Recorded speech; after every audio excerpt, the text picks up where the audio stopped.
បាទជម្រាបសួរបាទថ្ងៃនេះថ្ងៃសៅរ៍ថ្ងៃសៅរ៍ថ្ងៃទី14ខែកុម្ភៈឆ្នាំ2026ហើយថ្ងៃនេះគឺជាថ្ងៃ Valentine Day ដែលយើងហៅថាបុណ្យសង្សារណា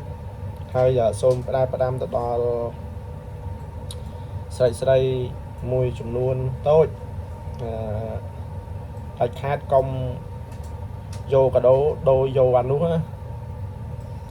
ខ្ញុំនិយាយធាននិយាយត្រង់សូមបញ្ជាក់ថាកុំយកកាដូដូរយកអានោះចាស់គេតែនិយាយលេងណា Bonjour madame ក្រមសិតមួយចង្អាម Qu'est-ce que c'est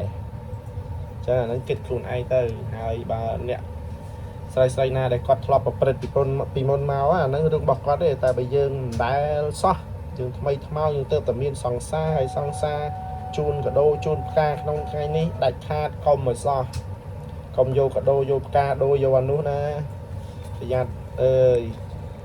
ចិត្តប្រុសគេមិនស្មោះយើងទេបើគេស្មោះយើងគេក្រាបក្បាលដល់កទេលម៉ែឪហើយគេមិនយកយើងទៅអានោះទេកុំឲ្យសោះកុំចិត្តទុនឲ្យសោះជាមួយពួកអាថ្មិលមានអីនិយាយច្រើនទេមានប៉ុណ្្នឹងឯងហើយបើគ្រប់ត្រូលកន្លាចផងជួយ share ផងបាទបាយបាយ